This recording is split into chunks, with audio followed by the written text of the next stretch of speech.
سۆسیالیزم ئازادی و ژیانی ئاسوودە و یەکسان بۆ هەمووانە.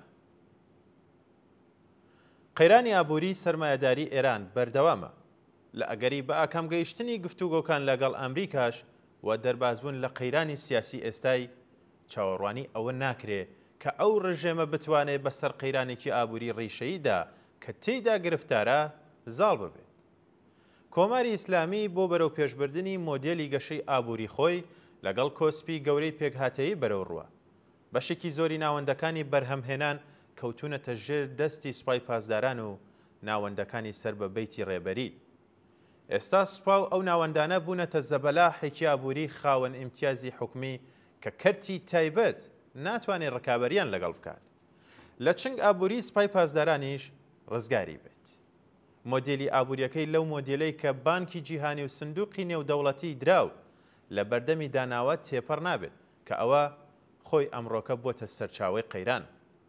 لەم بارودۆخە قەیراناویەدا ناڕزایەتی و مانگرتنی کرێکاران دژی بارودۆخی خراپ کە بەسەر ژیان و کاریاندا سەپاوە پەرەی سندووە.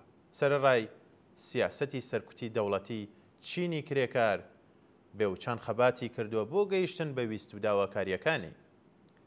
بزوتنەوەی کرێکاری، بزوتنەوەی ژنان، بزوتنەوەی خوێندکاری و لاوان و بزوتنەوەی شۆڕژگەڕانی خەڵکی کوردستان زەرفەتێکی گەورەیان لە خەباتە دژی ڕژێمی کۆماری ئیسلامی نیشانداوە.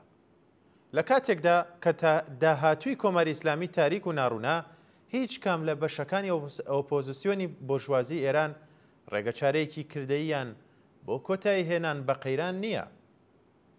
ئەوان لە باشترین حاڵەتدا پێشنیاری سپاردنی ئیدارەی ئابووری وڵات بە دەستی بەڕێوەبەرانی تەکنۆکرات یاخود ئاسایکردنەوەی پەیوەندی لەگەڵ ڕۆژئاوا و جێبەجێکردنی بەرنامەی ئابووری نیۆلیبراڵ دەکەن. ئەم نوسخەیە بۆ چارەسەرکردنی قەیرانی ئابووری سەرمایەداری ئێران لە کاتێکدایە کە سیاسەتە نیۆلیبرالیستیەکان لە ئاستی جیهاندا بە بنبەست گەیشتون. لە بەرامبەر ئەم بارودۆخە سۆسیالیزم تەنیا ئاڵتەرناتیڤێکە کە دەتوانێت ئاسۆی ڕزگاری بەڕووی کرێکاران و خەڵکی ستەمدیتەی ئێراندا بکاتەوە. ئەڵتەرناتیڤی سۆسیالیستی لە مەسیری بەرەو پێشچوونیدا ڕژێمی کۆماری ئیسلامی دەڕوخێنێت، ماشێنی دەوڵەتی بۆژوازی لەگەڵ سەرجەم ئۆرگانە سەرکوتگەرەکانی تێک دەشکێنێت. کۆتایی بە ژیانی پڕ هەزینەی ئەوان و هەموو دام و دەستگاکانی بڵاوکردنەوەی جەهل و خرافە دێنێت و بە ڕاگەیاندنی حکومەتی شۆرایی فراوانترین ئازادیە سیاسیەکان دابین دەکات. حکومەتی پێگاتوو لە شۆراکانی هەڵبژاردەی جەماوەری خەڵک بە ڕیشە کێشکردنی بێکاری و بەکارخستنی داهێنانی جەماوەری بەرهەمهێنان و گەشەی ئابووری زەمانەت دەکات، کێشەی نیشتەجێبوون چارەسەر دەکات و خۆشگوزەرانی و ئاسایشی کۆمەڵایەتی دابین دەکات.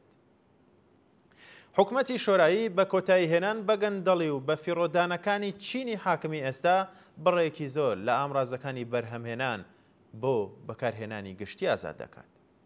سۆسیالیزم دابینکردنی پێداویستیەکانی خەڵک و ژیانێکی پڕ لە خۆشگوزەرانی و شایستەی مرۆڤی دەکاتە ئامانجی بەرهەمهێنان و بۆ هەمیشە کۆتایی بە قەیرانە وێرانکەرەکانی ئابووری دەهێنێت. لە کۆمەلگایەکی سۆسیالیستیدا مرۆڤەکان لە دەرفەتی یەکسان بۆ گەشەپێدانی تواناکانیان بەهرەمەند دەبن. سەرجەم شێوەکانی چەوساندنەوە، نایەکسانی و جیاکاریەکان وەک ستەمی ژنان و ستەمی نەتەوایەتی نامێنێت.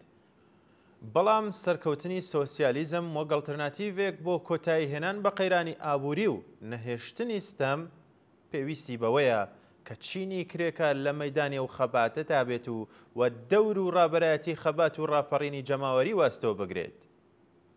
هەموو ئەو کەسانەی کە هەر کامە و بە جۆرێک بەدەست ئەو نظامۆ دەناڵێنن لە ڕێکخراوی مەدەنی و جەماوەر خۆیاندا کۆ دەبێ ببنەوە و پاڵپشت و پشتیوانی حکومەتی شۆرایی بن. بێگومانیش ئەم بەدیلە بۆ دواڕۆژی ئێران ئاستی ژیان و گوزەرانی زۆربەی هەرە زۆری ئەو کۆمەلگایە هەر وەک ژیانی کرێکارانی چەند پلە دەباتە بانتر. ئامانجی سۆسیالیزم ڕیفاه و ئازادی و بەرابەری بۆ هەمووانە. ئامانجی سۆسیالیزم دابەشکردنی هەژاری بە یەکسانی بەسەر کۆمەلگادا نییە، بەڵکو بە ڕیفاه و بە خۆشبژێوی و گەیاندنی بە هەمووانە.